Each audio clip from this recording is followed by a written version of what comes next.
নমস্কাৰ, জয় হিন্দ, জয় অসম। এটা বহুতেই ভাল খবৰ লৈছোঁ আপোনালোকৰ মাজলৈ। পুনৰ স্বাস্থ্য বিভাগৰ ফালৰ পৰা নতুনকৈ পোষ্ট মুকলি কৰি দিয়া হৈছে 2025 বৰ্ষৰ কাৰণে। CHO অফিচাৰ পোষ্ট মুকলি কৰি দিয়া হৈছে, যিটো কমিউনিটি হেল্থ অফিচাৰ পোষ্ট 882টা পোষ্ট মুকলি কৰি দিয়া হৈছে। এই পোষ্টসমূহত যদি আপুনি ইণ্টাৰেষ্টেড হয়, এলিজিবল হয়, আবেদনসমূহ কৰি ল'ব পাৰিব। ভিডিঅ' ডেছক্ৰিপশ্যনতে মই আবেদন কৰাৰ লিংক দিম, তাতে গৈ আপুনি আবেদনসমূহ কৰি ল'ব পাৰিব। লগতে অফিচিয়েল নটিফিকেশ্যনৰ লিংক দিম, আপুনি নিজেও চেক আউট কৰি ল'ব পাৰিব। পোষ্টসমূহত কোনটোৰ কাষ্টত কিমান পোষ্ট আছে, আপোনাৰ ৰিজাৰ্ভেশ্যনত কিমান পোষ্ট আছে, সকলো আপুনি নিজে চেক আউট কৰি ল'ব পাৰিব। ভিডিঅ' ডেছক্ৰিপশ্যনে মই সকলো তথ্যৰ লিংকসমূহ দি দিম, আপুনি নিজে চেক আউট কৰি ল'ব পাৰিব। যিহেতু NHM আছামৰ কাৰণে CHOৰ ৰিক্ৰুটমেণ্টৰ পৰা 2025 বৰ্ষৰ কাৰণে পোষ্ট মুকলি কৰি দিয়া হৈছে, যিটো কমিউনিটি হেল্থ অফিচাৰ CHO 882টাকৈ পোষ্ট মুকলি কৰি দিয়া হৈছে নেশ্যনেল হেল্থ মিছন আছামৰ ফালৰ পৰা। যদি আপুনি পোষ্টসমূহত ইণ্টাৰেষ্টেড হয়, এলিজিবল হয়, আবেদনসমূহ কৰি ল'ব পাৰিব। যদি আপুনি আবেদন কৰিম বুলি ভাবিছে, তেনেহ'লে ভিডিঅ'টো শেষলৈকে চাই যাব। এই ভিডিঅ'টোত মই আলোচনা কৰিম পোষ্টসমূহত আপুনি কেনেদৰে আবেদন কৰিব, আবেদন কৰিবলৈ আপোনাৰ বয়সৰ সময়সীমা কিমান লাগিব, কিমান এপ্লিকেশ্যন ফিজ কাটিব লাগিব, সম্পূৰ্ণ তথ্য মই এই ভিডিঅ'টোত আলোচনা কৰিম। ভিডিঅ'টো শেষলৈকে চাই যাব, অলপো স্কিপ নকৰাকৈ। ইয়াতে NHM আছাম CHO ৰিক্ৰুটমেণ্ট 2025ৰ অভাৰভিউটো হৈছে আপোনাৰ। অৰ্গেনাইজেশ্যনটোৰ নেম হৈছে নেশ্যনেল হেল্থ মিছন আছাম। ইয়াতে লাষ্ট ডেটটো আছে আপোনাৰ 5/8/2025, যিটো আগষ্ট মাহৰ 5 তাৰিখলৈকে লাষ্ট ডেটটো আছে, এইটো মনত ৰাখিব। এপ্লাই কৰিব আপুনি 5/8/2025 লৈকে আপুনি এপ্লাই কৰিব পাৰিব। টোটেল ভেকেঞ্চি আছে আপোনাৰ 882টা পোষ্ট মুকলি হৈছে। নেম অফ দ্য পোষ্টটোৰ নাম হৈছে আপোনাৰ community health officer CHO। Mode of application, আপোনালোকে এই পোষ্টসমূহত অনলাইন মাধ্যমেৰে আবেদন কৰিব পাৰিব। কেটেগৰীটো হৈছে আপোনাৰ আছাম গভৰ্ণমেণ্ট জব লোকেশ্যনটো আছাম। এতিয়া অফিচিয়েল ৱেবছাইটটো হৈছে @nhm.assam.gov.in। যদি আপুনি পোষ্টসমূহত আবেদন কৰিম বুলি ভাবিছে, যদি আপুনি ইণ্টাৰেষ্টেড হয় পোষ্টসমূহৰ প্ৰতি, আবেদনসমূহ কৰি ল'ব পাৰিব।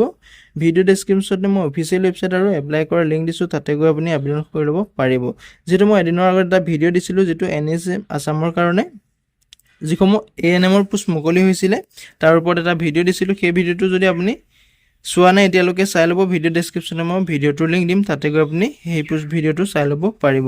যিহেতু এতিয়া NHMৰ ফালৰ পৰা যিটো অফিচাৰ পোষ্ট মুকলি কৰি দিয়া হৈছে, তাৰ আপোনাৰ কমিউনিটি হেল্থ অফিচাৰ পোষ্ট হয়। এই পোষ্টটো আপোনাৰ 882টাকৈ পোষ্ট আছে। ইয়াতে চিডিউল কাষ্টৰ কাৰণে 70% আছে, চিডিউল ট্ৰাইবৰ কাৰণে 10% আছে, চিডিউল টাইপছৰ কাৰণে যিসমূহ হিলছত থাকে তেওঁলোকৰ কাৰণে 5% আছে, আৰু অদাৰ বেকৱাৰ্ড ক্লাছ যিসকল OBCৰ কাৰণে আৰু MOBCৰ কাৰণে 30% আছে, আৰু 3 টাইপছৰ কাৰণে আপোনাৰ 3% আছে। যদি আপুনি পোষ্টসমূহত আবেদন কৰিম বুলি ভাবিছে, আবেদনসমূহ কৰি ল'ব। যিহেতু বহুতে ভাল সুবিধা আহিছে, সুযোগ আহিছে, এই সুবিধাটো নেহেৰুৱাব। আবেদনসমূহ যদি কৰিব বিচাৰে কৰি ল'ব পাৰিব। এতিয়া চেলাৰীটো হ'লে আপোনাক মন্থলি আপোনাৰ 27,500 টকাৰ পৰা দৰমহাসমূহ দিব। যদি আপুনি এই চাকৰিটো কৰিম বুলি ভাবিছে, যদি আপুনি BSc নাৰ্ছিং কমপ্লিট কৰি থৈছে বা পোষ্ট BSc নাৰ্ছিং কমপ্লিট কৰি থৈছে, এই পোষ্টসমূহত আবেদন কৰিব পাৰিব। এতিয়া যিহেতু বয়সৰ সময়সীমাটো দিয়া আছে আপোনাৰ 18 বছৰৰ পৰা 40 বছৰলৈকে পোষ্টসমূহত আবেদন কৰিব পাৰিব। লগতে আপোনাৰ এজ ইলেকশ্যনসমূহো দিব। ST/STৰ কাৰণে আপোনাৰ 5 বছৰকৈ এজ ইলেকশ্যন দিব, আৰু OBC সকলৰ কাৰণে 3 বছৰকৈ এজ ইলেকশ্যনটো দিব। যেতিয়া এডুকেশ্যন কোৱালিফিকেশ্যনটো দিয়া আছে, যদি আপুনি BSc নাৰ্ছিং বা পোষ্ট বেচিক BSc নাৰ্ছিং কৰি থৈছে, তেতিয়া আপুনি পোষ্টসমূহত আবেদন কৰিব পাৰিব। লগতে আপোনাৰ যিটো আপোনাৰ এটা এপেণ্ডিক্স 1 বুলি এটা ফৰ্ম দিছে, সেই ফৰ্মটো লাগিব আপুনি ফিল আপ কৰি, য'ত আপুনি BSc নাৰ্ছিংটো কৰিছিলে, যোনটো ইনষ্টিটিউটৰ ফালৰ পৰা,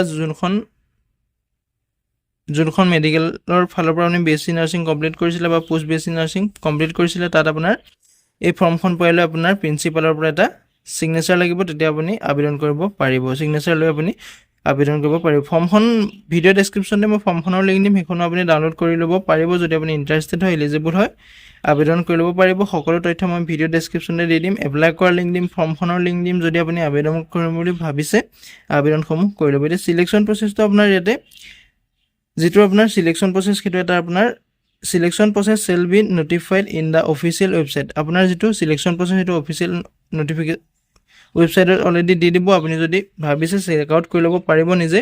যিটো বহুখিনি পোষ্ট মুকলি হৈছে, 882টা পোষ্ট মুকলি হৈছে, অসমৰ চাকৰি হয়। যদি আপুনি এপ্লাই কৰিব বিচাৰে, এপ্লাইসমূহ কৰি ল'ব পাৰিব। ইম্পৰ্টেণ্ট ডেটটো হৈছে আপোনাৰ নটিফিকেশ্যন ৰিলিজ হৈছিলে 19/7/2025, যিহেতু 19 জুলাই তাৰিখে আপোনাৰ নটিফিকেশ্যনখন ৰিলিজ হৈছিলে।